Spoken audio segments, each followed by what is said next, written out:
Bien, saludamos a los hermanos que ya están en sintonía y también le damos la bienvenida a nuestro hermano Juan Carlos.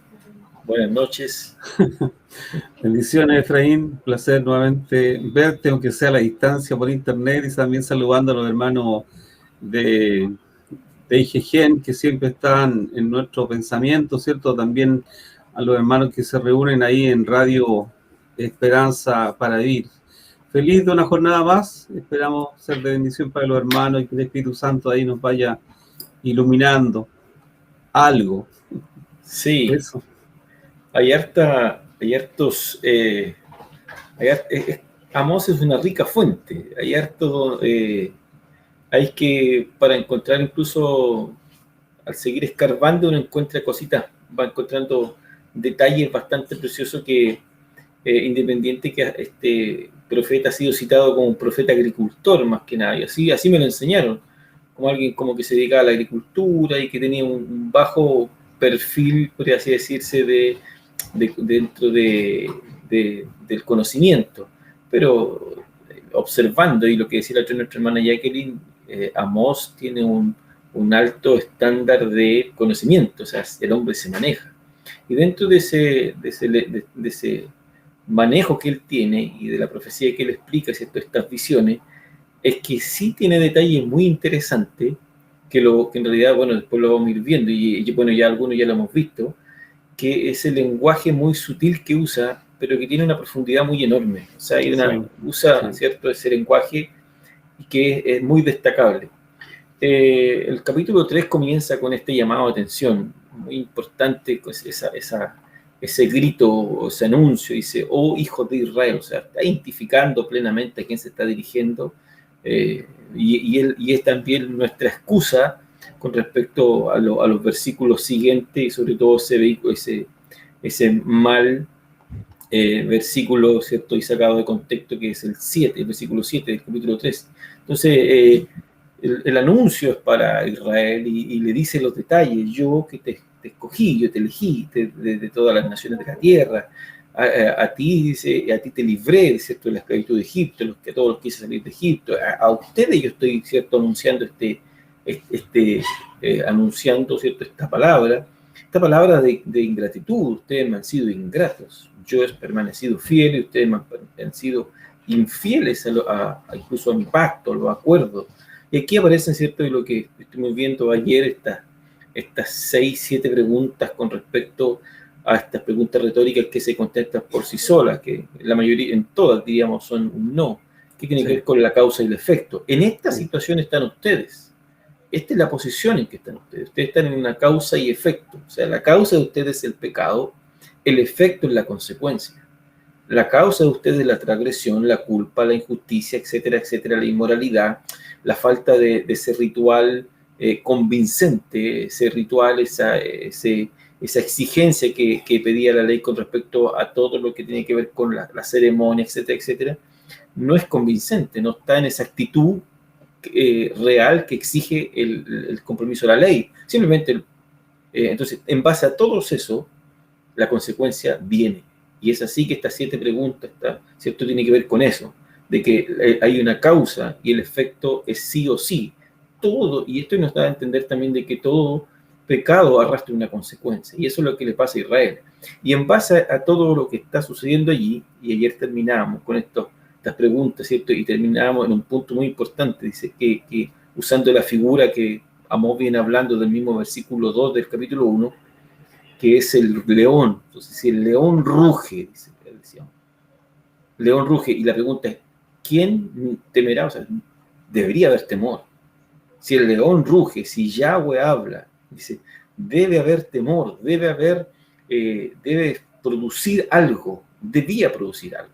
Entonces, y ese producir algo es que lo que realmente está diciendo incluso el profeta, es que el león está rugiendo, o sea, ya a punto de tomar la presa.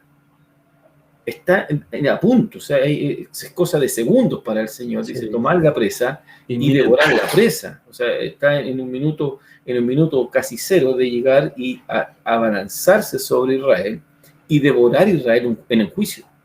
Entonces, pues por eso dice, es por eso que si el león ruge, deben temer, y si Yahweh habla, hay que profetizar, decimos. Y en base a todo esto, ya que ya, como podría decirse, el espectáculo está listo, ¿cierto? El telón está a punto de abrirse, el que comienza también este versículo 9, que dice, proclamad por los palacios de Asdod, decid en los palacios de Egipto, reuníos en los montes de Samaria, ved el tumulto en medio de ella, las opresiones en su interior. O sea, el decreto el decreto de juicio está listo, está firmado, está ejecutoriado, en cualquier minuto sucede, y como digo yo, está el escenario dispuesto, ¿cierto? Asiria viene a destruir, ¿cierto? Y a traer juicio a Israel, pero necesitamos tener testigos, necesitamos llenar la grada.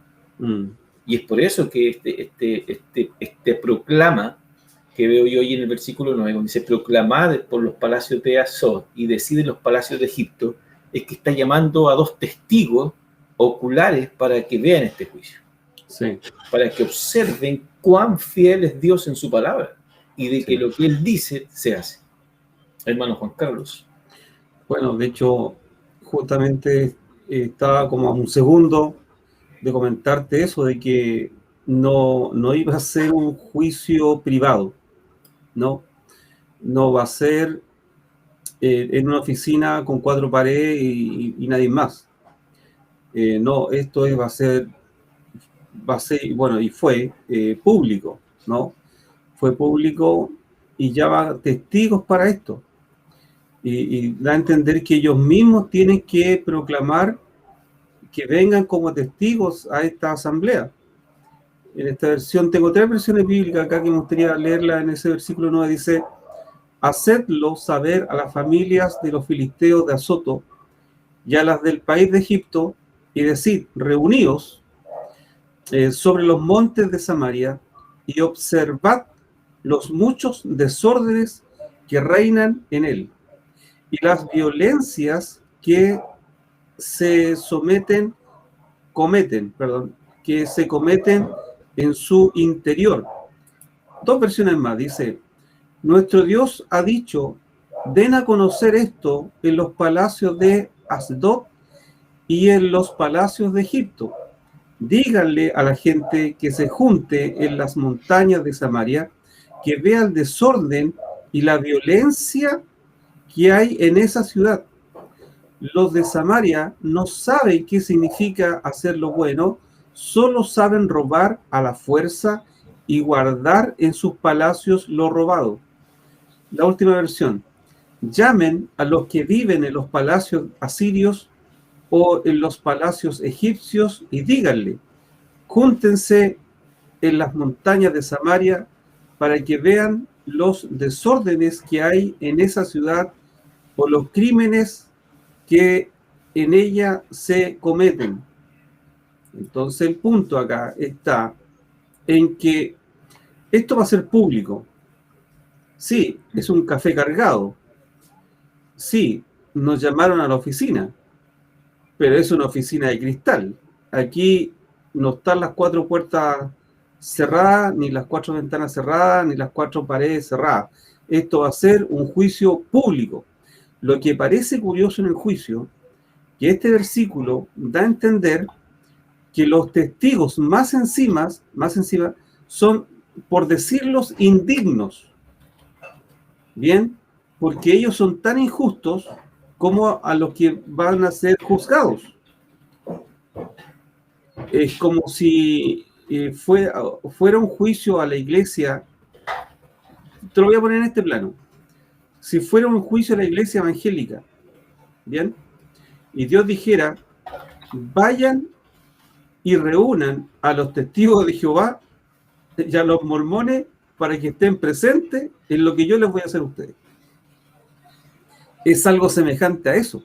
Son testigos que son indignos, pero en la condición que está su pueblo es más indigno que esta gente.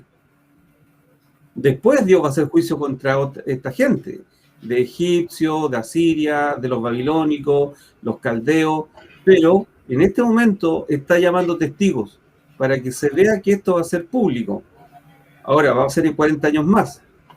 Y nosotros debemos entender que Dios siempre vive en presente, ¿no? Para Dios no existe el pasado, Para Dios no existe futuro, Él está en presente. Y 40 años, en realidad, como tú dijiste en uno de estos días, en realidad no es nada. También Jacqueline lo ratificó. 40 años no es nada. Para mí, 40 años es la mitad de mi vida. Pero para Dios no es nada. Simplemente son minutos. ¿Son qué? Son segundos. Y esos tiempos, Dios los otorga simplemente para que Dios se mueva misericordia y haya más cantidad de gente salva de la que no hubiera si fuera enseguida. Entonces, el tiempo de la demora, comillas demora, es simplemente para que Dios muestre su misericordia y el hombre acceda al arrepentimiento. Eso. Sí, bueno, dentro de la mayoría de los comentaristas ven en este texto del versículo 9, ven cuatro verbos que son verbos imperativos, que son es bastante interesante, ¿cierto? Los que se dedican al detalle de la exégesis, y lo ven de una forma imperativa, todos imperativos. Dice: proclamad, decid, congregaos y ved, observen. Claro, son todos imperativos, son verbos que el ojo exegético los ve de inmediato, ¿cierto? Dice, y la palabra proclamar, ¿cierto? Este primer verbo que aparece dice: proclamar ¿dónde? Acabamos de terminar el verso, o el versículo que dice: si Yahweh habla, el profeta no debe quedar cierto mudo, el profeta debe profetizar. Con eso terminaba el versículo 8. Si Yahweh está hablando, ¿quién no profetizará? Que es la pregunta. O sea, el profeta tiene que profetizar. Entonces, por lo mismo que nace también esta proclama, versículo 9. Proclamada, entonces, si Yahweh está hablando, y si hay profeta, proclamen esto. Sí. Proclámenlo ¿dónde? En los palacios de Asdod. Y los palacios de Asdod, que la mayoría de las versiones lo dan a Soto o Asdod, que tiene que ver con la ciudad filistea. ¿Cierto? Una que otra versión me parece que en las traducciones colocan a Siria, pero allí está hablando de la ciudad filistea. Incluso hay una versión que dice a la ciudad filistea. Entonces, proclamen ¿dónde? La proclama tiene que ir a la ciudad filistea, como esa proclama de llamado, venga, ¿cierto? Sí. Deciden los palacios de Egipto también.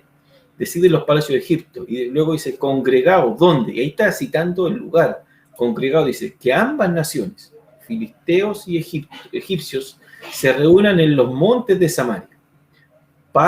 Y ahí está el punto, ¿para qué? Dice, para ver, o para ver la imperativo. Dice, para que sean testigos de los pecados de Samaria y de los tumultos, ¿cierto? O las opresiones que están dentro de su interior o dentro de su seno, que dice otra versión. Ahora, ¿cuál es el punto del profeta? ¿Cuál es la situación aquí del profeta? Lo que él está y lo que estamos diciendo. O sea, este juicio, dentro de lo que cuando Dios ejecute este juicio, deben haber testigos. Y los testigos, testigos enemigos incluso de Israel, pero estos testigos tienen que estar presentes, ver este juicio para ver cuán grande es Dios al final de cuentas, y de que Dios cumple su palabra. Eso lo repetí, ¿cierto? Entonces, sí. lo que está diciendo es: ustedes van a ser fieles testigos de lo que yo voy a hacer. Esos que están alrededor suyo, que es la región del sur, en este caso Egipto, y la región al lado, ¿cierto? del Mediterráneo, que son, ¿cierto? los filisteos, van a ser, ¿cierto? los testigos de lo que yo voy a hacer, ¿cierto? Y ustedes van a observar todo este juicio. ¿Desde dónde? Desde las cumbres de Samaria. Van a observar, ¿qué van a observar? El reino, ¿cierto? El gobierno, en este caso, ¿cierto? La capital de la clase política de Samaria, porque allí está apuntando este juicio, donde la capital política, ¿qué hacía? Que en realidad oprimían, ¿cierto? Eran los ricos que oprimían a los pobres, donde ahí nacía todo lo que era los sobornos, la corrupción de la justicia, etcétera, etcétera. Observen lo que yo voy a hacer. O sea, el juicio viene y ustedes van a observar. Ahora, y el tema es que en realidad, ¿cómo lo veo? La figura que veo yo, la figura que da para observar el profeta, es como que si estuvieran en las gradas, como que Samaria, perdón, los montes de Samaria, fueran las gradas donde alguien se sienta, ¿cierto? Y es citado a contemplar un espectáculo. Sí. Como que alguien está mirando desde arriba. O sea, por eso dice la proclama del profeta. Ahora, lo interesante de esto es que no está citando al pueblo de Egipto, ni al pueblo filisteo, sino que está citando a los palacios. Y el palacio está llamando incluso a los gobernadores, ¿cierto? A los príncipes, a los grandes. O sea, está citando a los grandes, los está llamando, está enviándole una invitación para que sean testigos de lo que él va a hacer. Entonces, es interesante la figura, cómo Dios, ¿cierto?, está mostrándole al profeta para que incluso aunque Israel diga, no, si no pasó nada, y quieran quizás esconder este evento, diga, no, si no pasó nada, espérate. Hay dos Bajémosle el perfil. Sí, bajémosle, no, si aquí no pasó nada, aquí pasó la planadora, pero no, yo no me di cuenta, pero sí, pero hay dos testigos. Y los testigos en este caso vienen siendo Egipto y los príncipes de los filisteos. Hermano Juan Carlos. Bueno, igual es interesante que hace uno por todos. O sea, engloba todo un país en una persona, engloba todo un país en una ciudad. Claro, está verbalizando una ciudad, pero en realidad está hablando del todo. Claro. Y no tan solo del todo como nación, sino que con todo como personas individuales, pero las unifica en un concepto, por eso es poesía. Acá hay una pluma poética bastante exquisita en realidad. Dios es un buen poeta, es un buen exégeta. Entonces, en esta analogía o comparaciones que son perfectas, se nota que Dios, como siempre, la quiere hacer bien. No quiere dejar ninguna arista que quede floja, porque todos sus planes son perfectos, lo mismo que el plan de salvación. Claro. El plan de salvación, la salvación no se puede perder. Pues si se perdiera, hubiera sido una parte delgada que no se dio cuenta en realidad que iba a ser un problema y la dejó a la deriva. No, o sea, que no hay en Dios elementos que se les escapan. No hay un hilo delgado de la cadena, no hay un eslabón que está a punto de cortarse. Entonces, Dios es perfecto. En esta versión, en el versículo 10, me parece, sí, dice, porque ellos no saben cómo hacer el bien, dice Yahweh. Ellos almacenan violencia y robo en sus países. Por lo tanto, versículo 11, aquí está lo que Yahweh dice. Un enemigo desolará tu tierra. Él te arrancará tu fuerza y saqueará tu país. O sea, eso es algo contundente. Eso no es algo que es vago. No. Les van a pasar por encima. Por lo tanto, arrepiéntanse y conviértanse. Porque una cosa es arrepentirse y compungirse, pero la otra cosa es convertirse. ¿Cuándo tú sabes que hay un convertimiento realmente, cuando tú sabes que hay un arrepentimiento genuino? Porque hay una conversión. Si no hay una conversión, no hubo un arrepentimiento genuino. Ahora, ¿cómo se sabe eso? Fácil, por el fruto, por los frutos dignos de arrepentimiento. Por ende, todas las personas que durante los 40 años que duró esta profecía, hasta que se realizara, muchas personas, entiendo, que se arrepintieron y se convirtieron. ¿Cuántas? No sabemos, pero tuvo que haber un número considerable, porque si no, no se justifica el tiempo de preparación. Lo mismo que para el tribunal del Gran Trono Blanco, va a ser un tribunal público. Y ahí está llamado todo el universo a ser testigos. La iglesia, todo va a ser público, todo va a ser abierto. Dios no se encierra en 4 paredes tomándose un café y después queda el conventilleo Después, ¿cierto? Oye, ¿qué te dijo? No, si no, ¿pero qué te dijo? No, si no, no fue tanto, si no fue tanto. Me dijo un par de cosas, me aconsejó. Pero bien, no hay problema, yo entiendo. No, esto va a ser totalmente público. Nadie le va a preguntar a nadie qué sucedió, porque va a estar abierto, a todo ojo le verá, y que todos entenderán que Dios es Señor. El versículo 10 que usted también citaba, con respecto al por qué, ¿cierto?, va a llamar a estos testigos y van a observar a estos testigos a la destrucción, ¿cierto?, de esta capital política de Samaria, porque no saben hacer lo recto. De inmediato ahí sale el diagnóstico, este diagnóstico que viene ya el profeta anunciando, pero aquí está, este es un diagnóstico, yo creo que a la médula, podría decirse, porque dice, no saben hacer lo recto, y en realidad el tema es bastante profundo, no es tan simple, y no saben hacer lo recto, dice, porque claro, dice Yahweh, dice que incluso ellos atesoran en sus palacios frutos de rapiña y de saqueo. Es tanta la falta de rectitud que ellos tenían, ¿cierto? Intrínsecamente de lo que ellos vivían, que dice que simplemente atesoraban, o sea, ellos con todo esto, este resultado de los robos, de los sobornos, de la violencia, del pasar por encima, entonces ellos acumulaban, ¿cierto? Estos tesoros, o sea, lo atesoraban, los guardaban para ellos. Ahora, el tema de no saben hacer lo recto, llama mucho la atención porque dice, el no saber es como tratar a una persona de ignorante, o sea, ustedes son ignorantes. Ustedes se han hecho, en realidad se han hecho ignorantes. Es lo que usted ayer decía con respecto al conocer y el saber. O sea, este tema de esa diferencia. Claro, ellos en el punto es que estaban desconociendo todo. Se habían hecho ignorantes, se habían llegado al resultado ignorante, incluso incapaces.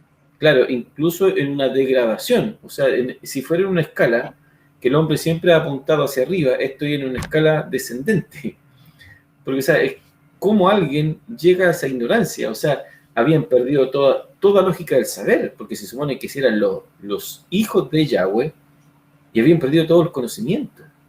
O sea, no hacían lo recto. O sea, ¿qué hacían? Su corrupción, toda su injusticia, al final trae como resultado, ¿cierto?, degradación, y trae como resultado una ceguera en el discernimiento. O sea, no sabían discernir. Habían perdido el sentido de orientación, habían llegado a una ignorancia, no solamente una ignorancia intelectual, sino que esa ignorancia intelectual también lo afectaba. ¿Qué cosa? El corazón y la voluntad, porque supone que eso lo guiaba a hacer lo que hacían.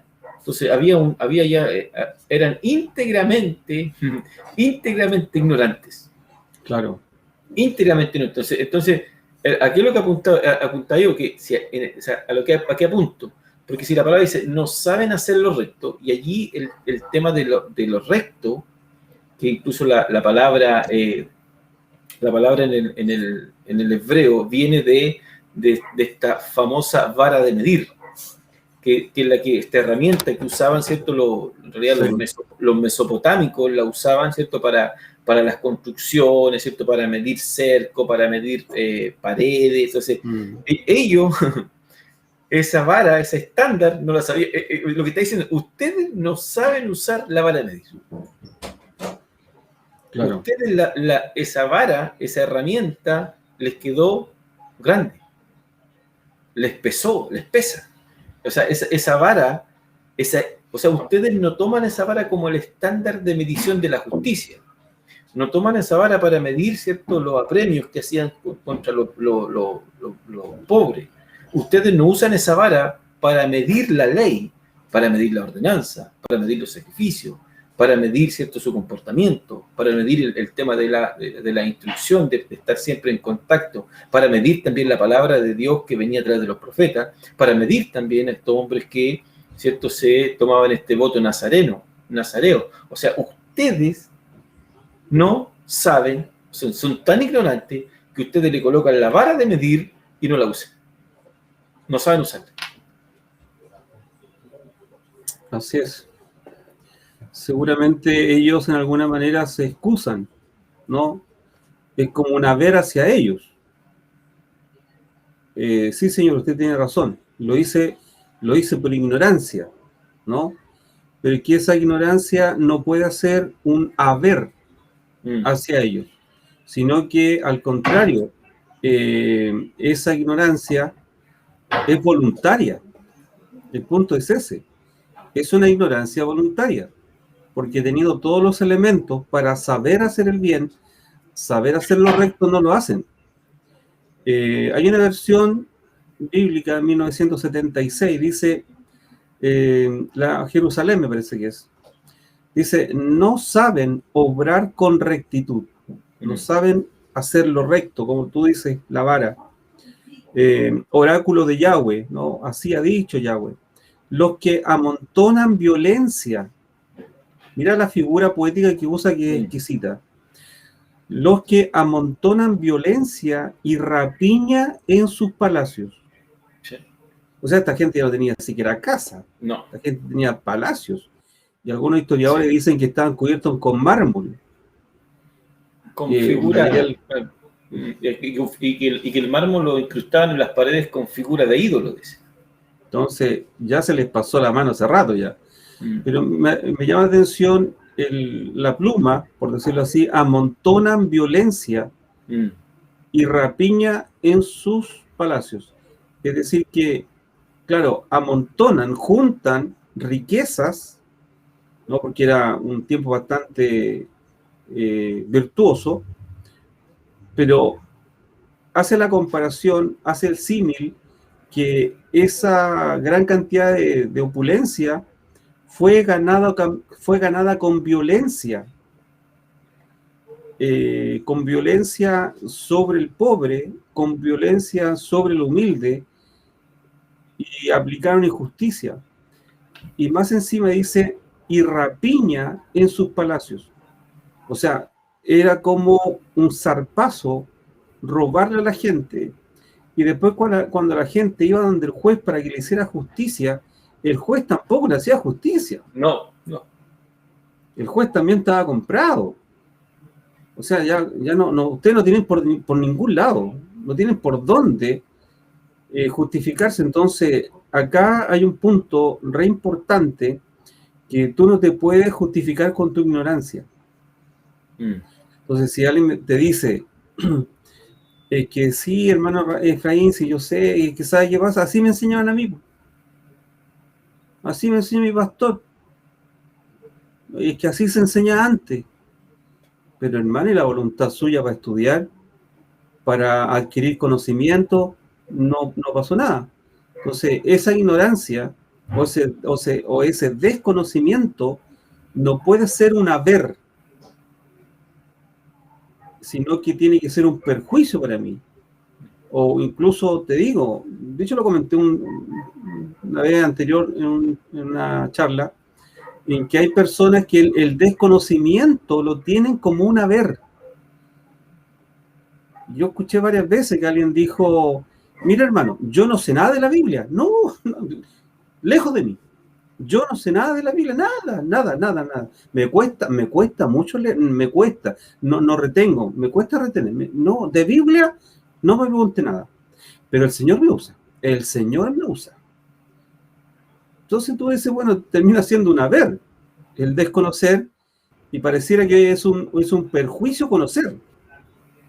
Y al revés esta cosa, el que sabe mucho es cabezón, no sé qué otra palabra más se le aplica, pero el que sabe mucho está mal, y el que no sabe nada está bien. Me parece que estamos para el psiquiatra. El tema, y dice que, bueno, por esa injusticia, ¿cierto? Por esos rapiñas, esos que están haciendo, ¿cierto? Están pasando por alto la justicia, esos que no saben usar esta vara de medir, ¿cierto? Que todos simplemente actúan por injusticia, no haciendo el bien, pasando por encima del pobre, del desvalido, ¿cierto? De la viuda, del desamparado. Los acreedores suman y suman, ¿cierto? Se llevaban al hijo, a la hija, por esclavo. Por un par de zapatos. Por un par de zapatos, ¿cierto? Le compraban un poco y nada de pedazo de terreno que les quedaba por nada. O sea, es todo esto abuso, por todo esto abuso. En realidad, el profeta dice, no saben, o sea, los trata de ignorantes, dice, los ignorantes que no saben usar una vara de medir. Por todos estos abusos es que dice, por eso, ahí usa el texto, al menos que la versión que yo uso, dice, por eso, ¿por qué? Por todos los abusos que Israel estaba cometiendo. El 11 dice, por tanto, dice. Por lo tanto. Por lo cual. Identifica, ¿cierto? Identifica, y esas dos palabras identifican todo el pecado de Israel, todo. El tercero y el cuarto, y que al mal no poder. Sí. Y que dice, por todo esto, o por lo tanto, dice que por todo este pecado, por todas estas transgresiones, por toda esta culpabilidad, es que dice, así dice Yahweh, o así dice Adonai Yahweh, que incluso tiene dos connotaciones ahí del nombre. Dice, un enemigo, y ya está dando a entender cómo va a ser este juicio, ¿cierto? Un enemigo vendrá y rodeará la tierra, derribará tu fuerza y saqueará tus palacios. Bien. O sea, el enemigo vendrá, ¿cierto? Los sitiará, y no está hablando de toda la tierra en general, sino que solamente la tierra a la que se está refiriendo el juicio, que es Israel, ¿cierto? Y derribará como un verdadero terremoto tu fuerza y saqueará tus palacios. O sea, lo que está, bueno, allí está en el segundo de Reyes, capítulo 17, está todo lo que sucede allí en ese tiempo. Pero en lo que respecta a la figura que está mostrando el profeta, que dice, derribará tu fuerza, derribará tu fortaleza, derribará en este caso, puede significar la fuerza física, ¿cierto? El ejército o la fortaleza que tenían de defensa, ¿cierto? Independiente de todo podríamos decir, la confianza que ellos tenían en sus fortalezas, en sus fuerzas, en sus ejércitos, este enemigo, que realmente es Asiria, lo derribará todo eso. Y no solamente derribará, ¿cierto?, tu fortaleza, ¿cierto?, tu defensa, o tu ejército, tu fuerza física, estos jóvenes vigorosos, que ya incluso lo vimos en el capítulo 2, va a derribar tanto eso, que no solamente derribará la fortaleza, sino que va a ir mucho más allá. Y derribará también esos palacios, donde ustedes en esos palacios atesoran, ¿cierto?, todo lo que han robado. O sea, va a quitarle incluso no solamente la defensa, sino también la riqueza. O sea, lo va a dejar en nada, los va a llevar a la ruina. O sea, Israel, y si nosotros miramos y observamos el poder que tenía Israel, porque en aquel tiempo Jeroboam II le había dado un estatus nacional poderoso, por sobre las demás naciones, tenía un sistema de comercio, tenía un sistema político, pero muy alto, muy bien cimentado con respecto a las demás naciones. Entonces, tenía esa cierta, podríamos decir, una cierta estabilidad política, económica, o sea, de todo. En cierto modo, entonces, ¿de qué forma? ¿Qué ellos veían? Ellos se sustentaban su confianza en eso. En los muchos caballos, ¿cierto? En mucho oro. Entonces, en eso estaba su confianza. Y por lo mismo, es que es esa confianza, y eso es lo que yo veo, esa es la confianza, dice, que va a ser derribada. No va a quedar nada. Va a quedar resumido a polvo. Por eso que dice, por la causa que yo te estoy juzgando, por la causa que yo voy a hacer juicio a Israel, es que va a venir un enemigo y no te va a dejar nada. Nada. O sea, todo tu poderío va a quedar resumido en ceniza. Te va a pasar por encima. Te van a pasar por encima. O sea, si la carreta de pecado que prisionaba la tierra y dejaba la huella, olvídate, esta planadora no va a dejar nada. Entonces, el tema del atesorar, ¿cierto?, de ser verdaderas aves, como tipo aves de rapiña, ¿cierto?, que guardaban, que quitaban, ¿cierto?, y atesoraban y acumulaban riqueza. Bueno, de eso no les va a servir nada. Hermano Juan Carlos. Mira qué increíble cómo la riqueza provoca poder. Eso es así. La riqueza te da poder, te da autoridad, te da señorío. Si no, pregúntale a Estados Unidos, pregúntale a Rusia, pregúntale a China, pregúntale a Corea del Sur. Todos estos países que están luchando para ser la primera potencia mundial. ¿Por qué? Porque cuando tú tienes riqueza, tienes el poder. Claro. Mira, mi abuelo decía, el que tiene plata manda. No sé si lo escuchaste alguna vez. Sí. Claro, el que tiene plata manda, mijito. Hay que el que tiene plata manda. Y eso es así. Incluso mira que dice un proverbio. Lo voy a decir para que lo busquen los hermanos en sus casas. Proverbio 18:23. Dice, el pobre habla suplicando, pero el rico responde con dureza. Es un clásico dentro de las conversaciones, ¿cierto? Aparece el peón, se toma la chupalla, su sombrero y se lo pone en el pecho, ¿cierto? Como un acto de humildad, de respeto hacia su patrón, el patrón del fondo, el patrón. Ahí vamos a ir a hablar con el hombre. ¿Llegó el hombre? Sí, ya llegó el hombre, está el hombre ahí. Entonces, este señor se toma su chupalla y se la pone en el pecho. Inclina su cabeza. Patroncito, una palabrita, patroncito, una palabrita, patrón. Patroncito, ¿no se da una palabrita, por favor? Quería hablar una palabrita con usted, jefe. ¿Qué pasó? Es que, jefe, yo quería hablar... Pero dime, hombre, ¿qué pasa? No sé si usted tuviera un tiempo para hablar conmigo, yo quería explicarle unas cosas, pero es que no tengo tiempo. ¿Qué pasa? Entonces, esa respuesta dura, ¿qué te la provoca? ¿Qué te da piso a esa respuesta dura? El dinero, la posición, el que tiene plata manda. Y eso yo lo he visto muchas veces. Yo he tenido que bajarle los humos a ciertas personas que porque creen que tienen mucha plata, te pueden hablar duro y se han tenido que ir con la cola entre las piernas. Entonces, cuidado con eso. Cuidado con eso. En Cristo no es así. No es el que tiene plata manda. Mira, hagamos analogías, ¿cierto? Incluso podríamos hasta aplicar un poco. Estamos hablando del pueblo de Dios. Estamos hablando de aquel que sacó de Egipto. Que ese es el piso, ¿cierto? Ese es como la línea cero. Esa es como la plaza de armas, ¿no? De ahí en adelante. De ahí se van alineando todos los kilómetros. Entonces estamos hablando del pueblo de Dios. Y sabes que como los pecados son cíclicos, que esa es una palabra que vamos a tener que acuñar en este programa,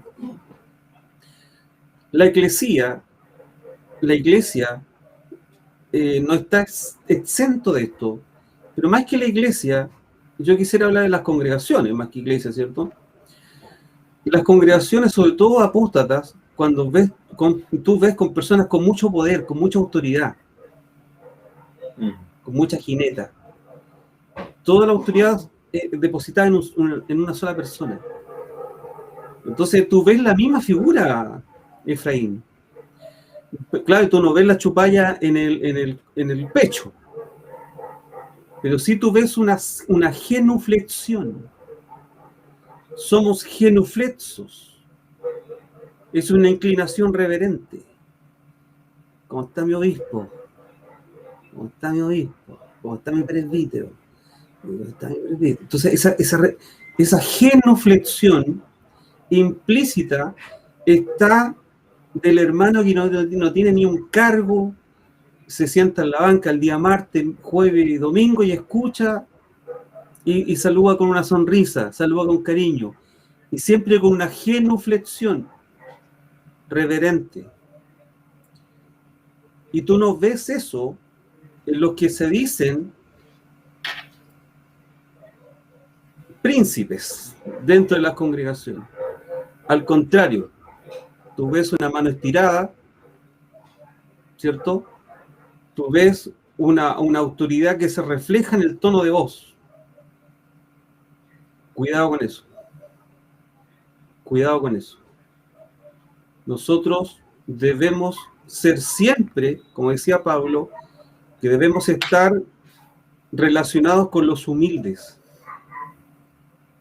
Entonces, esa arrogancia que a veces nos sale de nuestra vieja naturaleza, que batalla contra el alma, tiene que estar siempre subacreditada a la soberanía del Espíritu Santo.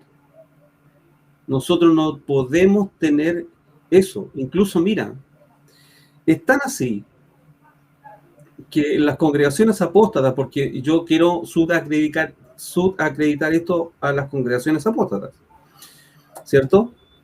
No a la iglesia de Jesucristo. Los diezmos no existen para el nuevo pacto. ¿Bien? Pero mira qué interesante. La iglesia apóstata va más allá de lo que decía la ley. Tú ahora ves personas que no tan solo piden el diezmo, y no tan solo lo exigen, sino que se lo exigen a la viuda, se lo exigen al huérfano y se lo exigen al extranjero. O sea, se pasaron 2 pueblos y medio. Se pasaron 2 kilómetros más allá. ¿Perdón? O sea, ni la mínima. Y si te toca el IFE, no te olvides que el 10% es para el Señor. El retiro del 10%, claro, el 10%. Todo para adentro, hermano, porque el Señor se lo va a exigir. Perdón, ya contemos la tontera. ¿Qué nos pasa, hermano? Tanta es la ignorancia, pero son tontos pillos, o sea, ignorantes pillos. Entonces, ese es el punto. Cuidado con la ignorancia. Cuidado con la ignorancia. Porque la ignorancia, ganancia de pescadores, dijo alguien. ¿Ah? A río revuelto, ganancia de pescadores. ¿Por qué? Porque toda esta gente hace mercadería justamente de los incautos, de personas que tienen problemas de temperamento, problemas emocionales, pero son caldo de cultivo para que esta gente simplemente abusen de ellos y les sumerjan la cabeza en la tierra, como dice Amós, y les pasen por encima, sin ningún tipo de misericordia. Entonces, cuando Dios haga juicio, comenzará ¿por quién? La Biblia dice, comenzará desde arriba. Claro, y por su casa. El primer juicio es a través del tribunal de Cristo, donde habrán recompensa, galardones, premios, no sé. Pero de ahí, después viene el resto. Entonces, Dios siempre quiere y necesita mantener a su pueblo sujeto a la humildad. No está asociado a la arrogancia. No está asociado a estar encima. Y cuidado con eso de cabeza y no cola, todo ese tipo de cosas tienen un contexto. Pero bueno, ese es el punto. Cuidado con eso, hermano, que se puede repetir el cuadro. Siguiendo con la analogía, hermano Juan Carlos,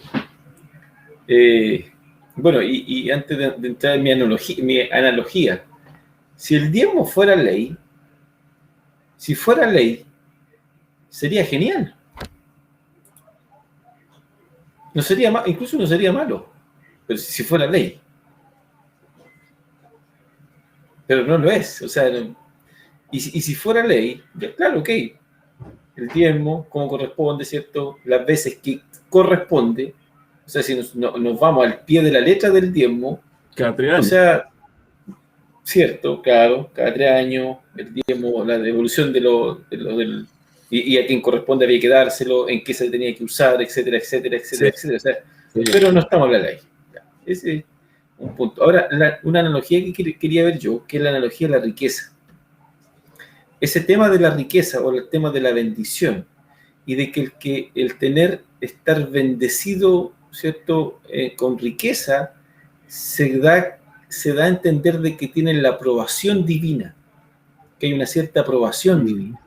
Y ese llamado constante desde los púlpitos o también el testimonio constante de los hermanos de que el Señor me ha bendecido, de que el Señor a mí me ha dado, de que esto y esto otro, que aquí, que allá, y etcétera, etcétera, y que el Señor, o sea, esto, y citan, ¿cierto? Entonces, ¿qué genera? Que genera que, bueno, que el predicador también insista, o sea, usted, hermano, usted tiene que ser bendecido. Si usted tiene un auto del año, usted tiene el próximo año tiene que volverse a comprar auto del año, y si usted tiene una casa aquí, cómprese una en la playa, etcétera, etcétera. Entonces, empiezan a generar un tema que la Escritura no lo dice, y que el Señor tampoco lo anuncia en el Nuevo Testamento y en el Nuevo Pacto. Ahora, ¿qué es lo que sucede dentro de la iglesia? ¿Qué va a suceder? Y es lo que siempre me he dado cuenta, que genera una discordancia, genera una frustración en el que no puede surgir. Así es. Hay hermanos que no surgen, hay hermanos que viven con su pensioncita, que son minusválidos, ¿cierto? Que tienen, hay hermanos que no tienen esa condición para poder trabajar 2 empleos, 3 empleos, o tomar alguna obra y ganar más platita, ¿cierto? No tienen eso. Es imposible que lo vayan a tener. Entonces terminan fingiendo que están bien. Claro, y esos hermanos tienen que sobrevivir. Entonces genera el hermano en algún minuto, ¿qué hace? Si ve que el otro está siendo bendecido, ¿cierto? Y que el otro surge y sigue surgiendo y lo ven, pero poco más que anda casi mostrando el dinero de lo que gana, ese hermano se frustra, porque dice, bueno, ¿qué pasa? Entonces, a ver, yo no estoy aprobado por Dios entonces. Claro. Porque ellos me están predicando de que para estar aprobado hay que estar bendecido. Entonces hay una discordancia, hay algo que no engrana ahí, no conjuga ahí. Y eso hace que hace ver. Y terminan esos hermanos que dicen que están bendecidos. Yo no estoy diciendo que la bendición está mala, yo estoy dando a entender, ¿cierto?, que esa analogía está mal hecha, porque terminan poniendo la confianza en la aprobación divina en las riquezas. Y eso no es así. Termina siendo una herejía. Porque llevando una verdad, cuando tú llevas una verdad a la máxima, se convierte en una herejía. Dios bendice, amén. Dios te prospera, amén. Pero ese no es el piso. No. Pero cuando tú llevas eso a una máxima, como hace la iglesia esta de la prosperidad, se convierte en una herejía. Claro, entonces hace a estos hermanos que no se terminan yendo. Terminan buscando una iglesia más pobre, porque en realidad ese estándar no lo alcanzan. Yo he escuchado, hermano Juan Carlos, llegar a decir, una vez escuché, llegaron a decir de que la pobreza era pecado. Claro. Sí. Entonces, por eso, lo llevan a una máxima, a un extremo. Hay una palabra ahí que... Ya me voy a acordar, dale. Entonces, esto es lo que le sucedió a Israel en realidad también. Israel había puesto su confianza ¿en qué? En las riquezas. Ellos se apoyaban en sus palacios, ¿cierto?, donde atesoraban su riqueza, donde atesoraban su fuerza. Entonces, ¿qué dice el profeta? Dice, bueno, ustedes van a ser sitiados. O sea, va a venir, ¿cierto?, un enemigo, y ese, como le decía yo, le citaba que en Segunda de Reyes aparece ese enemigo, que incluso lo cita allí, el escritor dice, el rey de Asiria, no lo nombra, pero la historia nos dice que es Salmanasar, ¿cierto? Dice, partió contra todo el país, contra Israel, y subió contra Samaria, ¿no ves? Aquí está el cumplimiento de la profecía. Sí. Y estuvo el testigo, y estuvo sobre ella, dice, en sitio 3 años. 3 años. Maldición de la pobreza, ahí me acordé. Claro, entonces, ¿cuál es el tema acá? O sea, los mismos palacios, y esto aquí lo tengo notado para que no se me olvide, los mismos palacios donde Israel atesoraba sus riquezas obtenidas por no usar bien la vara de medir, ¿cierto?, no hacerlo recto, dice, serán saqueados como verdaderos despojos de guerra. La gente, el ganado, la ropa, las cosas de valor, todo, es decir, todas las posesiones del pueblo conquistado, dice, van a ser reducidas a nada y van a ser llevadas, ¿cierto?, van a ser quitadas. O sea, incluso, y entendiendo que todo esto, al final de cuentas, todas ganancias mal habidas. Por supuesto. Entonces, con violencia. Con violencia. Ahora, volviendo a la analogía, para no arrancarme tanto, para volver a la analogía también, con esta última palabra, sobre todo con respecto a que Israel, la ganancia era mala vida, es que el que cree que en las posesiones está la aprobación, también busca eso, lo busca, llegando al punto de buscar las malavidas. Sí, sí. Entonces, Claro. es interesante el tema, si no es tan... Entonces, encontramos al final una iglesia afirmada en lo económico, no una iglesia que adora al Señor, sino que lo adora por lo que Él les da, creyendo que Él les da. Que no, a mí el Señor, a mi hermano me dio esto, no, a mí el Señor me dio esto otro. Y empiezan a contar cada uno sus bendiciones, lo que les pasó. Entonces llega la oportunidad del hermano, no, yo sobreviví a este mes, hermano. Ok, nada más, no tengo mal. Bueno, yo conozco personas que son parte de estas congregaciones de la prosperidad, ¿ya? Y claro, puros millones no, puros cero. No, y fuimos para acá, y las vacaciones, y este fin de semana, sin problema. Pero después que pasan los meses, por el correo a las brujas, dijo mi abuelo,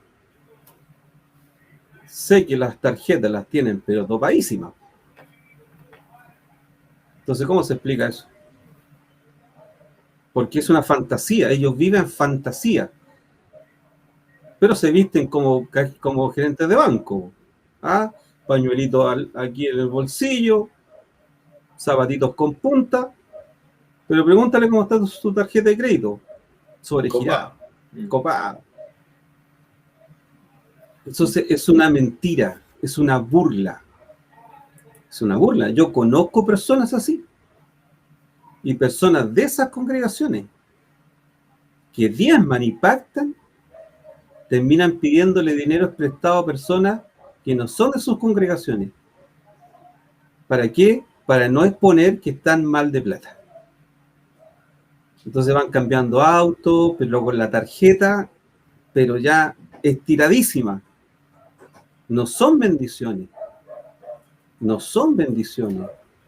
Es simplemente una pose para que crean que el líder está siendo bendecido. Entonces, que él muestre bendiciones para que chorree la bendición para el resto. En la parte de la soberanía de ese supuesto personaje. Pero mira qué interesante el punto que se toca, porque si tú te recuerdas, Job es el gran ejemplo de que Satanás quería que se alejara de Yahweh, dejándolo en una pobreza paupérrima, ¿cierto? Sí. Pero como no le resulta, cambió la estrategia. Ahora al hombre lo enriquece para que se olvide de Dios. Y le está resultando. Solamente un punto. Dale. Este tema va para largo, pero ¿qué es lo que esa famosa oferta, esa famosa oferta es la que incluso usa Satanás en el huerto? Perfecto. Es la famosa oferta que usa Satanás en la tentación. Sí. Entonces, y es la famosa oferta que tenemos hoy en día. Es el tema. Mire, y antes de para terminar el punto, hace un tiempo me llamó un hermano pidiéndome un consejo. Estaba en un discipulado el hombre, y en un minuto, dentro de todo el discipulado, ya habían avanzado muchas clases, y dentro de las clases viene el tema, dice que le empezaron a hacer, me parece, administración, y dice que le mandaron a pedir todos los datos financieros, y que le enviaran un presupuesto mensual de su casa, de cómo... El hermano casi se cayó para atrás. Dice que él estaba en el Zoom y le pegó la esposa le pegó por debajo una patadita y le dijo, y le abrió los ojos, le dije, como diciendo, a ver, pero ¿qué pasó aquí? Entonces él, para conversar con su esposa, conversaron, ellos tienen una empresa. Y él me llamó, esa misma noche me llamó y le dije, hermano, ¿sabes? Le dije, eso no tiene ningún líder, ningún pastor, ningún hermano. Nadie tiene que meterse cómo usted administra sus ingresos en su casa. Nadie. Sí. Perfecto. En una de estas congregaciones, la última que yo estuve, que se desvirtuaron en la doctrina y se fueron con toda esta gente de la prosperidad de Benipacta. Yo saqué un cálculo que yo, para participar en esa congregación, yo necesitaba mínimo 700.000 pesos mensuales que tendría que salir de mi ingreso hacia la iglesia. 700.000 pesos mensuales. Lo saqué al dedillo. Entre diezmo, ofrenda, primicia, la ofrenda de la semana, todo. Son como 700, 800.000 pesos mensuales que tenía que haber invertido. Entonces, hay iglesias de ricos y hay iglesias de ricos. Eso es así, nadie me lo puede negar. No, hay Juan Carlos, madre, hay iglesias de ricos. Hay pastores para ricos también. Sí. Los tipos se visten de Gucci. Claro, con su corbatita de seda. Mira, el sello de esta gente, ¿sabes cuál es? Adivina qué. Las colleras. Las colleritas. Bueno, sí, las colleras. ¿Ah? Sí. ¿Quién usa collera? Hubo un tiempo que se colocaban la cosita aquí en la corbata. Claro. El cruzadito aquí en la corbata para firmar la corbata. ¿Quién usa collera? Viene la collera, sí. ¿Quién usa collera? Que tiene camisas para collera. La camisa de collera es cara. Sí. Y para tener una camisa de collera, no andar con una corbata de 1.000 pesos a comprar en la feria. Necesita una corbata buena. Y ahí para abajo. La chaqueta, los zapatos, el buen cinturón, el buen calcetín, el buen auto. Tú no puedes andar con camisa de collera en micro. No. Claro. Esto es todo un paquete. ¿Y quién te solventa eso? La congregación. ¿Quién más? Sí. Entonces hay un punto acá que tiene que ver con la riqueza. Por eso quizás abrimos un poco el tema, ¿cierto? Tiene que ver con la riqueza. Pero cuidado con la riqueza mala vida. Si el problema no es la riqueza, lo comentó la Jacqueline, me parece que lo comentó. Sí. El problema no es la riqueza. Es el corazón corrompido en el tema de la riqueza. Entonces, Dios ve que hay riqueza, pero la pregunta es cómo se generó esa riqueza. Cuando hay una riqueza mala vida, incluso hasta la gente de campo, gente sabia, gente de campo, dice, cuando la riqueza es mala vida, se te va de las manos. Sí. No, tú necesitas que esa riqueza la genere Dios en ti, que te dé sabiduría, inteligencia. Tú eres mayordomo de tu dinero y de tus bienes. Entonces, este Israel, volviendo al tema, un poco la vuelta, este Israel lo que hizo, generó riqueza engañosa. Generó riqueza engañosa. Lo que le está pasando a las congregaciones de Benipacta, todas estas tonteras, están generando riqueza que es mentira. Efraín, te lo digo yo porque estuve. A mí no me venden el cuento, yo estuve. El de sangre te lo encargo. El de sangre monetario te lo encargo. Entonces tú ves una congregación con músicos, con parlantes, con luces, con asientos de felpa y un montón de cosas. Sí, ¿y quién paga eso? ¿Papito de qué sería? ¿En qué bolsillo salió eso? De la viuda, del huérfano, del extranjero, del estruje, del estruje, el de sangre. Ahora esto, cuando el limón dejó de dar jugo, se bota. Sí. Si algún hermano se aburrió, llegará otro. ¿Para qué lo vamos a ir a buscar? No, esperemos que lleguen. Y llegan, pues, hermanos, llegan. Sí. Y lo peor de todo es que llegan con tristeza, llegan con amargura, llegan queriendo una palabra de sabiduría, de esperanza, de solución, de salvación. ¿Y quién les mete en la cabeza? Plata. Nada más que eso. Dios te prospera, y vamos a sanar tu economía, y Benipacta para sanar tu economía, sanar tu economía, sanar tu economía, sanar tu economía, sí. Sanar tu economía, sanar tu economía, sanar tu economía, sanar tu economía, así te va, sanar tu economía, sanar tu economía, sanar tu economía. Pues eso es un pecado, es una falta grave, grave, y por eso que la Biblia dice, ustedes tienen apariencia de vivos, parece que están vivos. Respire, parece que respiraron. ¿Y qué dice después? Pero están muertos. Muertos. Están muertos, pero tienen apariencia de vida. Y saltan y gritan, están todos sonrientes, pero por dentro, frustrados, amargados, sin poderse salir de ese sistema, porque si tú te sales de ese sistema, te vienen las más grandes penalidades del infierno contra ti, pero no curiosamente de parte de Satanás, de parte de ellos. Ellos ensucian tu nombre, ellos enlodan tu nombre. Entonces, una de dos, o te quedas y sigues, o te vas y te arruinan. Son verdaderas sectas. Entonces acá nosotros vemos, en el marco de Amós, una secta con cuántos miles de millones de personas. O sea, ya se les pasó el tejo. Cambiaron todo, la ley, cambiaron los jueces, cambiaron la justicia. Al pobre no tan solo lo engañaban, sino que más encima, si fuera capaz de quitarle el polvo que tenía sobre sus cabezas, se lo iban a quitar. Y Dios, ante eso, Dios odia la injusticia, Efraín. Bueno, tú lo conoces, ¿cierto? Obvio. Dios odia la injusticia, odia la injusticia. Y la otra cosa que odia es la idolatría. No hay nada que le...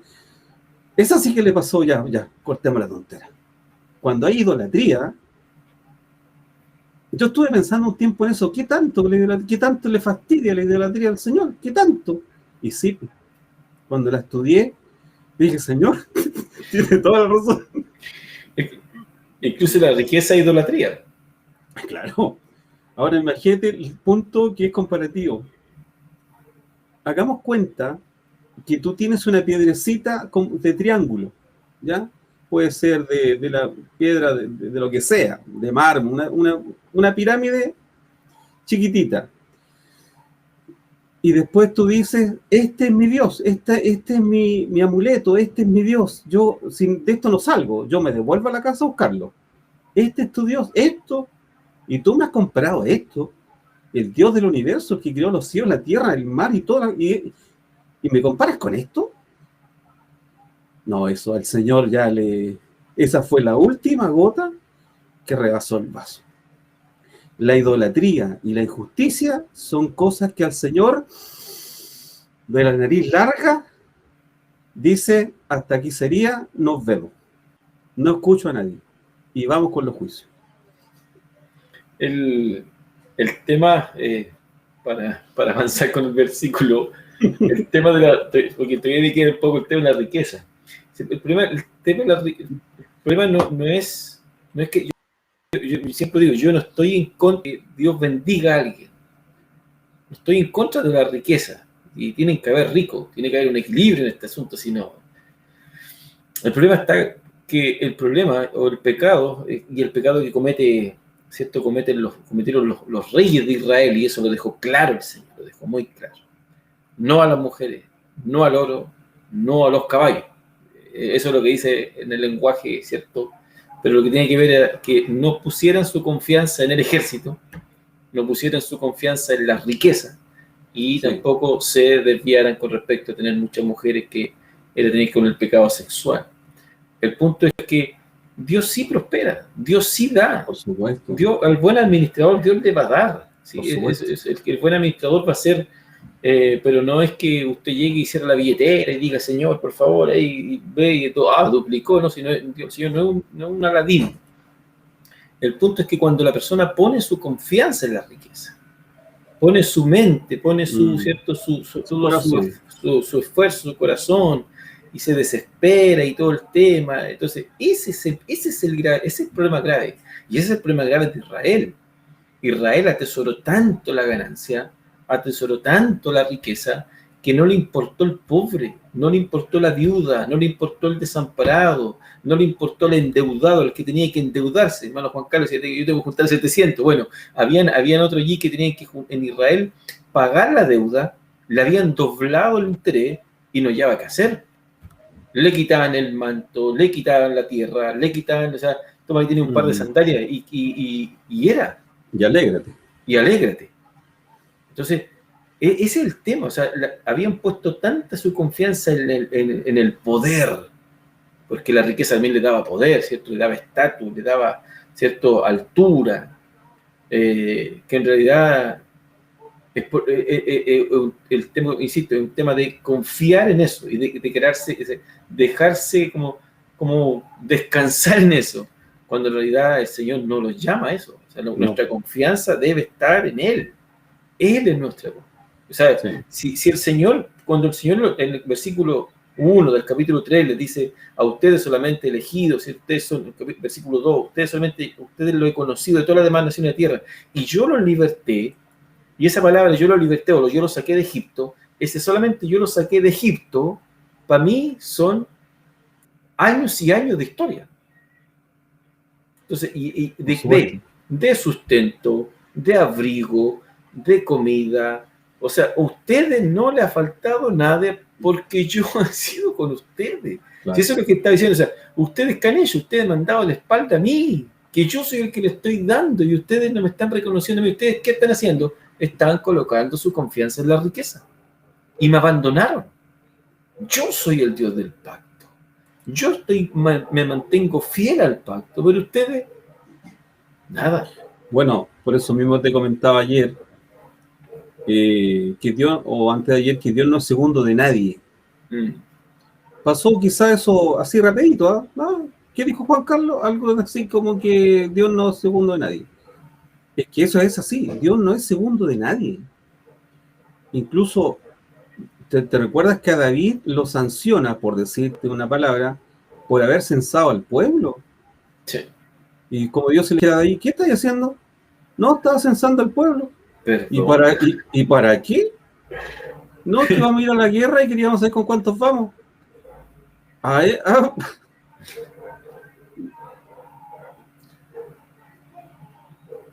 Perdón. No me estáis hablando en serio. Que se supone que David solito destruyó una nación. Claro. Solo. O sea, con 300 estamos. No, y cuando va solo y mata al gigante, solo. Entonces, pero mira, si esto no es con espada ni con ejército, si aquí lo que importa es que yo vaya contigo. Si yo voy contigo, mira, aunque sean 10.000, con 300 lo hacemos. Pero si tú vas con 10.000 contra 300, si tú vas sin mí, te van a pasar por encima los 300. Y pasó, ¿no? Pasó. En una de las batallas pasó. Y lo peor de todo que dentro de la advertencia que el Señor le hace allí, le dice, ven, porque viene el profeta, ¿cierto? Y el profeta le dice, mira, te doy tres situaciones, elige, incluso le dice, te doy a elegir. Sí. Las tres son malas. Peste, ¿cierto? Los enemigos por los cuales él estaba listándose para ir a destruir, ellos van a venir a matarte. Ellos van a venir a destruir. Sí. O la espada del ángel. El juicio. Yo prefiero caer en las manos de Dios mío. Yo prefiero tu mano, digo. Yo prefiero tu mano.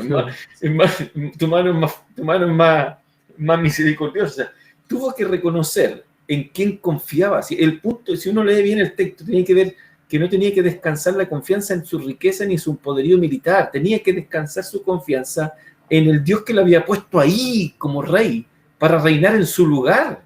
Si él era el regente, él era el regente, él era el que estaba, ¿cierto? Como podríamos decir, el sustituto que regía la nación de Dios. ¿Y qué había hecho? Había puesto la mirada en quién? En su poder que estaba detrás de él. No, cuando tenía que poner su mirada en el poder que venía del cielo y que lo tenía sustentado a él en el trono. Sí. Mira, mi conclusión purista sobre esta situación es la siguiente. Si Dios necesita dinero para hacer su obra, no es Dios. Y hermano, ¿con qué vamos a pagar la luz, el agua, el teléfono? ¿Cómo vamos a necesitamos plata, hermano? Necesitamos plata, un saco de plata. Mira, hermano, si fuera así, entonces no es Dios. para hacer su obra no necesitamos tener sacos de plata y que abunde. No. Esto tiene que ser como la iglesia primitiva lo hizo. ¿Cómo lo hizo la iglesia primitiva? Sin diezmos, pues la iglesia primitiva no diezmó, con ofrendas que salieran de su corazón, y que los que están dirigiendo, comillas, ¿cierto?, las congregaciones, hagan buen uso de esos recursos para la viuda, el huérfano y las proyecciones que se tengan. Si no es así, ninguna iglesia o congregación puede prevalecer en el Señor. Puede prevalecer en otro sentido, como la iglesia de la Odisea, ¿cierto? Pero en el sentido purista, esa iglesia no está en el corazón de Cristo. Tú no puedes tener un templo gigante con los hermanos de rodillas desangrándole su finanza. Eso es un pecado, eso no tiene nombre. Tendrá algún nombre, pero no lo tengo en la retina. Pero sí, Dios eso no lo permite. Cosa curiosa, no permite las dos cosas. Me explico. Alguien dijo un día, si tú no quieres que se te suban a la espalda, no te inclines. ¿Cierto? Si no quieres que te suban a la espalda, no te inclines. Entonces, ¿dónde están todos estos hermanos que son presa de estos caudillos, ¿cierto? Y se dejan manipular. ¿Dónde está su vida espiritual? ¿Dónde está, cierto, su relación con Dios y su propia búsqueda de la verdad? Entonces hay una queja doble ahí. Si tú no quieres que abusen de ti, simplemente busca el purismo y sé feliz. Si vivir la vida cristiana, Efraín, no es tan difícil. Nosotros hemos complicado el tema. Nosotros, metiendo las manos, la complicamos más. Pero vivir la vida cristiana no es tan difícil. Nosotros la complicamos. El tema, ¿cómo resulta todo esto, hermano Juan Carlos? Porque esto trae un resultado. Este sí. Tema de la confianza en la riqueza, en el poder militar, ¿cierto? En la política, en el sistema de justicia corrupto que tenía Israel, ¿cómo termina? Y el versículo 12 es... Yo lo describí en una frase. Es una imagen poética fatal. Fatal. No tiene, no, y hay que estudiarla con todas las figuras, ¿cierto? Sí. Viendo aquí, ahí la metáfora, el símil que apunta, que por eso este lenguaje muy precioso, muy rico de Amós, y sobre todo los lenguajes proféticos son todos muy ricos, y me da lata cuando algunos hermanos toman la profecía tan rápido y dejan de lado ese lenguaje poético. Si el lenguaje poético es exquisito, hay una exquisitez dentro de todos los profetas.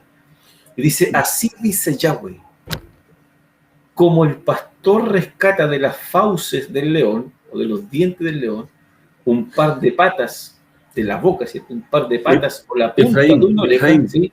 No te pienso molestar ni interrumpirte para que explique ese versículo, por favor. Es que no sé si el tiempo nos da. Dale. Entonces dice, así dice Yahweh, como el pastor rescata de las fauces del león un par de patas o la punta de una oreja, así serán rescatados los hijos de Israel que habitan en Samaria. Dice, ¿cuál esquinero de un reclinatorio? ¿Cuál astilla de la pata de una cama? Esta escena es catastrófica. Si en el capítulo 2 decía que el más valiente va a salir arrancando desnudo, aquí los de Samaria, los ricos de Samaria, dice que no van a salir ni con un pedazo de alfombra, un pedazo, dice, de tela, un pedazo de cubo de cama, nada. Si es que salen, bueno, va a salir. El tema aquí de la escena, ¿cierto? De esta escena, de esta visión que proclama el profeta Amós, es, como le decía, una escena muy fatal. O sea, él dice, primero usa un símil, ¿cierto? Como el pastor Dice, como el pastor, dice que rescata parte de la oveja, dice, de las garras del león. Dice, o dos piernas o una punta de una oreja. Eso es lo que rescata, dice, como un pastor. Está haciendo una comparación. Así como el pastor, bueno, así va a ser el juicio. Entonces, el tema de este tema del como el pastor, lo que le estaba recordando a Israel era la cultura de ellos, era su propia cultura, su propia ley. Que dice que el pastor, cuando veía que la fiera, ¿cierto?, le robaban una oveja del ganado, ¿cierto?, una cabra, ¿cierto?, algún animal del ganado, dice que el pastor tenía que rescatar lo que pudiera de la boca de la fiera, en el caso del león, ¿cierto?, de algún animal feroz, ¿cierto?, le quitaba lo que pudiera, y eso que les quitaba, que simplemente era una pata o una oreja, no sé, un pedazo, algo inútil, pero eso algo inútil, dice que tenía que llevárselo al dueño de las ovejas, al dueño a su amo, a su jefe, y dice que con esto que le presentaba al jefe, al dueño de todo el rebaño, se justificaba para no pagar la oveja perdida, para no pagar, ¿cierto?, la cría perdida, para no pagarlo, porque eso le daba un justificativo. Y eso, bueno, eso lo tenemos, la escritura, eso está en la escritura, no es que yo lo esté inventando. En Génesis 31 vemos la historia de Jacob, ¿cierto?, con su suegro Labán, y él incluso le hace un reclamo, dice, yo cuando venía la fiera, y te comía una oveja de las tuyas, una cabra de las tuyas, ¿qué hacía yo? Yo la rescataba, pero yo te justificaba, pero yo además yo te la pagaba, para no tener problemas contigo, yo te la pagaba. Pero la ley decía que, la ley está allí en Éxodo 22, está la ley es muy clara, y dice allí que el lleva tiene que sacar, ¿cierto?, rescatar un pedazo de pierna, algo, para mostrárselo al dueño y decirle, mira, pasó esto. Entonces el dueño le decía, ok, está justificado, tú no me debes nada, entonces se da por perdida, ¿no? Pero tú no tienes que pagármela. Entonces, así dice en realidad la figura que muestra el profeta Amós, dice, así va a suceder con Israel. Como el pastor, dice, va a rescatar también, ¿cierto?, eso poco, esa oreja, esas dos patas, esa punta, va a ser rescatada de las garras del león, de la boca del león. Recordando que la figura del león la venimos viendo, dice, ruge el león desde la espesura, ruge para tomar la presa, ¿cierto? O sea, ya Amós va en el punto de que la presa ya la tiene tomada, que la presa ya la tiene en la boca, que el juicio ya está produciéndose y que dice que Samaria va a ser rescatada como esa oveja, va a ser rescatada, ¿cierto?, un par de patas, y va a estar siendo devorada. Entonces, ¿qué es lo que veo yo también dentro de la figura? Que independiente hay un posible rescate aquí también, pues, hay una posible bondad de parte de Dios, una posible misericordia de parte de Dios, del hecho de que no va a dejar que todo el juicio venga sobre todo Israel. Me da a entender, quizá dentro del contexto, que posiblemente esos justos, esos pobres, van a ser, ¿cierto?, quizá un poco de remanente, que quizás Dios va a mostrar su bondad. Esas patas y esas orejas serán quizás esos pobres, esos desamparados, esos que fueron, ¿cierto?, pasados por encima. ¿Por qué? Porque el capítulo, incluso el capítulo 5:15 dice que si se arrepienten, dice, yo puedo rescatar algo. Y en el capítulo 9:8 también dice que él promete salvar un pequeño remanente. Pero si algo, el punto de Amós, yo creo, dentro de toda esta figura, dice, si algo llega a salir, simplemente de este juicio, si algo llegara a ser rescatado de los dientes del león, va a ser simplemente para Dios mostrar su bondad, para Dios mostrar que en esa justicia Dios también mostrará su bondad. Y el punto es que el profeta dice así, o sea, así de esta forma, dice, serán rescatados, o sea, serán librados, dice, los hijos de Israel que habitan en Samaria, o sea,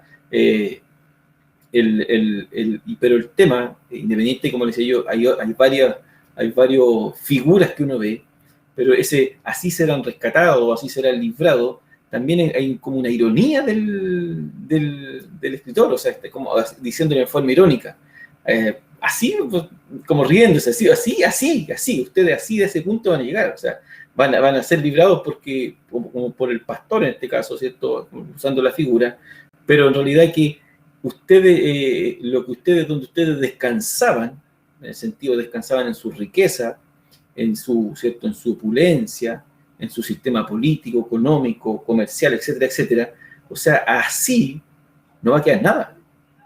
O sea, las patas, la oreja, no tenían valor para el pastor. Para el pastor dueño de la oveja no tenían valor, porque las daba por perdidas. El cuidador se justificaba. Entonces le está diciendo, la ironía que está usando, bueno, así ustedes también van a ser librados. O sea, van a ser la nada que no tiene valor. Ustedes son un par de patas y una punta de oreja, que no tienen ningún valor. Sus riquezas no valen nada. Su confianza en la riqueza no les sirvió de nada. No tienen en qué afirmarse, en nada. Es por eso lo que dice, y sigue la ironía, que dice, ¿cuál esquinero de un reclinatorio? ¿Cuál astilla de la pata de una cama? Hay otras versiones. Pero lo que está diciendo, o sea, ustedes no van a rescatar incluso nada de su riqueza. O sea, no van a rescatar nada de lo que ustedes, en los divanes, en esas alfombras preciosas, en esas camas que usaban, ¿cierto? Todas esas ornamentaciones. Bueno, todo eso va a quedar sumido a la nada. Y si ustedes pudieran llevarse algo en el cautiverio, lo único que se van a llevarse va a ser quizá una punta de una cama, una punta de una alfombra, un pedazo de astilla, por así decirlo, quizás tomándolo en un sentido literal, un pedazo de madera, de esas sillas preciosas en las cuales ustedes se reclinaban y decían, aquí está mi confianza, aquí estoy yo, aquí está el ser de luz, ¿cierto? Y no van a llevarse nada. O sea, lo que ustedes más preciaban, a lo que más, claro, lo que más confiaban y lo que más atesoraban y apreciaban, no va a tener ningún valor en el día del juicio. Ningún valor. Cuando venga Siria y los destruya. Cuando venga Siria y los deje y los vuelva, en realidad los vuelva polvo. Hermano Juan Carlos. Se quedó callado. Nada. El Señor está sentado en su trono y Él juzga a las naciones. Si la riqueza que Dios nos da no está al servicio de Él, se convierte en un obstáculo, ¿no? Se convierte en un Dios. Por eso nuestro Señor decía, no se pueden servir a dos dioses. Las cosas terminan convirtiendo en un Dios. De hecho, la creencia popular es esa. La gente se toca el bolsillo y dice, este es mi Dios, este es mi Dios, este es mi Dios. Bueno, ese Dios también te va a juzgar. No, nada, Efraín, no, a lo que dijiste no hay nada que agregar. Gracias. Sí, esa figura a mí me causó, cuando la leí, dije, wow. O sea, el tema de la fiera, porque la fiera venía y quería llevarse toda la oveja. No quería. Entonces, el cuidador de oveja tenía que rescatar lo que pudiera para poder entregársela al dueño y decirle, mira, sé que yo traté de hacer lo posible y mira, esto es lo único que quedó. Ya, sí. Ok, le decía el dueño. Ok, una pata, ya, dos patas, ya, ¿qué más? Una punta de oreja, ya, ok, listo. Ya, no te preocupes, estamos saldados, tú no me debes nada. Y no tenía valor. Sí. Para el cuidador tenía valor, porque estaba, en este caso, estaba en juego sus ingresos. Sí. Pero para el dueño no tenía valor. Entonces, la figura a mí me causó mucha extrañeza y la otra cosa, traté de estudiarla muy a fondo. O sea, estos israelitas se sentían tan poderosos que el Señor tenía que demostrarles que iban a llegar al punto de no tener nada para que se dieran cuenta. Es fuerte, es muy fuerte. Es muy fuerte. Los despojos iban a testificar que hubo un juicio. Claro, porque en eso, como decirle, mire, ustedes se sienten los hombres más ricos, ¿cierto? Ustedes se acuestan en camas preciosas, ¿cierto? Sus paredes, sus divanes, su asiento, o sea, todo elegante, todo exquisito, todo. Entonces ustedes, su confianza está allí. bueno, ustedes cuando quieran, cuando ustedes vayan, incluso venga el juicio, venga y tengan que irse cautivos, ustedes van a alcanzar quizá a agarrar un pedazo de colcha, un pedazo de cubrecama, pero eso no tiene ningún valor, o sea, entiendan, ustedes a lo que ustedes le tenían más aprecio, no tiene ningún valor. No. Entonces, el tema es que han cambiado el valor. El valor que tienen que tener era la confianza en mí. Yo soy el que, ¿cierto?, el que lo sostengo, pero por haber dejado la confianza, por haber dejado los ojos puestos en mí, miren lo que van a llegar. O sea, ustedes mismos, ese rescate, en ese pedazo de alfombra, ese pedazo de madera, ese pedazo que van a llegar, ustedes van a creer de que ese es su sustento, apenas le va a servir para abrigarse, si es que les abriga. Si es que les abriga. Entonces, el punto es llevarlo a un punto bastante, quizás, bastante inferior para poder ellos pudieran reconocer y decir, ¿qué tengo que hacer? ¿Y dónde tengo que poner mi confianza en realidad? Pero en realidad, bueno, el punto es que después vemos que Israel simplemente se va cautivo si el juicio sucede igual, porque ellos no se arrepienten. No existe ese cambio, ese arrepentimiento, ¿cierto? No lo hacen, no se vuelven a hacer. Pero la figura es macabra. La figura es muy fuerte, muy cierto, es fuerte. Uno no puede observarla así como una figura, no, es fuerte. El león atrapando a Israel. Ya lo dijo en el capítulo antes, en los versículos anteriores, el león está en la espesura, ¿de cierto?, escondido, ruge para tomar su presa. Bueno, ahora ya tiene tomada la presa. La tiene tomada y la tiene toda atragantada. Y solamente escapa de ese, ¿cierto? Escapa solamente 2 patas y una punta de la oreja, nada más. Claro. Bien. Eso, hermano. Bien. Juan Carlos. Dejamos pega para el martes, entonces. Sí, mira, tengo hace varios, desde que empezamos con Amós, tengo guardado algo y no he podido decirlo. Entonces lo voy a guardar para el final. Parece. Lo tengo acá y no.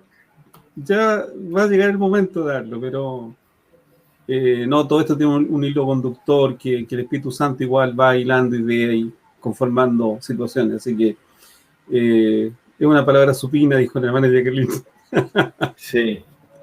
Bueno, a te lo comenté, ¿o no? A veces se lo dije a la hermana Jacqueline, tengo una palabra supina y no lo he podido darla, pero ya va a ser el momento. Bien, ya llegamos al capítulo, o sea, al versículo 12, y ahora viene el versículo 13, que versículo 13 también hay insisto, el profeta, los profetas en realidad, usan un lenguaje muy exquisito y hay que estudiarlo. O sea, aquí estos profetas no son profetas de mentiras, estos son verdaderos profetas de oficio, de verdad, estudiados, ¿cierto? Independiente que Amós dice, yo no soy profeta, yo no soy hijo de profeta, yo no tengo el oficio profético, yo simplemente soy un cultivador, pero el hombre sabía. Y en esa inspiración, ¿cierto? En esa carga inspirativa, ¿cierto?, de Dios, usa una pluma, como dice nuestro hermano Juan Carlos, una pluma elegante, una pluma exquisita, en la cual tenemos que rescatar estas figuras que en la cual nos habla, que nos tiene que llevar a profundizar en la forma como Dios se comunicaba con su pueblo, primero que nada, el propósito que él tenía, despertar a la nación. Despierten de ese sueño agonizante, despierten de esa penumbra, despierten de esa ceguez, despierten de esa falta de discernimiento, despierten de seguir haciendo el daño, el mal, de no actuar ¿cierto?, en el estándar de la rectitud, sino que están pasando a llevar todas las reglas, o sea, si estos compadres decían, mira, estos cuadrados, bueno, ellos hacían un círculo alrededor diciendo, no, esto no es cuadrado, esto es un círculo, para llevar, ¿cierto?, y pasar por encima su postura.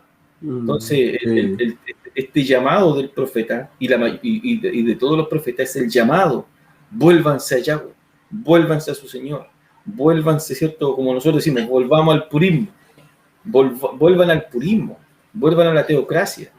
Así que es muy interesante y bueno, esperamos la próxima semana continuar porque el Señor, bueno, el profeta Amos sigue entregando, ¿cierto?, esta visión que es muy maravillosa y a la vez muy profunda, hermano Juan Carlos. Así es. Vamos a los mensajes. Bien. Tenemos a nuestro hermano Rolando Espinosa. Dice bendiciones también para él, hermano Rolando. Bendiciones, hermano. Sí, tenemos también a nuestra hermana Karen, que también siempre está en sintonía. Dice, voy a leerlo por acá, dice buenas noches, Dios bendiga la tertulia de hoy. El temor a Dios se debiera hacer como hijos, haría que cumpliéramos sus requerimientos. El no tenerlo, dice, nos toca asumir las consecuencias y mucho más cuando Él manifiesta públicamente sus pensamientos. Sí, así es. Interesante. Nuestra hermana Cecilia también allí está, dice bendiciones mis hermanos, bendiciones para usted, hermana Ceci, para usted y su familia. Amén, hermana, bendiciones. Sí, y también el último mensaje por acá de nuestra hermana Ana, también Ana Auladel Aldana, también la habíamos echado de menos, hermana, pero nuevamente está por acá, dice bendiciones, dice verdad, bendiciones, verdad. Si se colocan los ojos en la economía, la prioridad no es Dios, exactamente. Claro, supuesto. Exactamente. Sí, incluso no porque un país sea sumamente rico, tenga también la aprobación divina. No porque Israel en este minuto sea uno de los países más potentes económicamente, militarmente, no es que tenga la aprobación divina. De hecho, Israel está dentro de los 5 países con mayor poderío militar, de avance tecnológico militar. Israel es una potencia, pero simplemente Yahweh los favorece porque Dios los ama y juró por su nombre bendecirlo. Sí, Dios es bueno, Dios es bueno. Y lo importante de todo esto que hoy, o sea, todas las naciones de la tierra, esa es la gran diferencia en el tiempo de Amós, es que hoy todas las naciones de la tierra están miradas desde Cristo. O sea, Dios observa todos a través de su misericordia, a través de Cristo, de su Hijo. Sí. Es por eso que, ¿por qué? Y esto quizás lo vamos a aplicar más adelante igual. Y anoche nuestra hermana Jacqueline, ¿cierto?, nos dio esa explicación maravillosa, sí, en el comentario que ella puso. ¿Por qué? Porque su sangre, ¿cierto?, aplacó la ira. Claro. Aplacó la ira. Entonces, hoy nos mira por los ojos de Cristo. Claro, nos mira a través de su Hijo. Y ese mirar es un mirar con misericordia. Es un mirar con... Por eso que vivimos el tiempo de gracia, que incluso los dispensacionalistas dicen que estamos en la gracia. Y aceptamos ese punto. El problema es que nosotros no hemos entendido eso, Efraín. No hemos entendido la gracia. Esos portones que se abrieron. Sí. Se echaron abajo los cerrojos, los candados, todo se botó la puerta. Entren. Nosotros no hemos entendido la gracia. Y menos la vamos a entender si le ponemos carga a las personas que están con nosotros en nuestras congregaciones, que para ser salvo tiene que hablar en lengua, para ser salvo tiene que diezmarse, no se convierte en un ladrón, tiene que estar congregándose, y lo cargamos, menos vamos a comprender la gracia. Claro. La gracia es algo extraordinario, no la hemos entendido. Bueno, esperamos que el Señor siga obrando, que así es, siga asistiendo, ¿cierto? Así que, bien, eso, hermano Juan Carlos. Bendiciones. Me despido, gracias. Nos vemos el martes. Que el Señor les bendiga y que tengan todos los hermanos un lindo fin de semana. Gracias a los hermanos por sus comentarios y sus aportes. Sí, muchas gracias. Gracias, descanses. Igual, chao. Chao.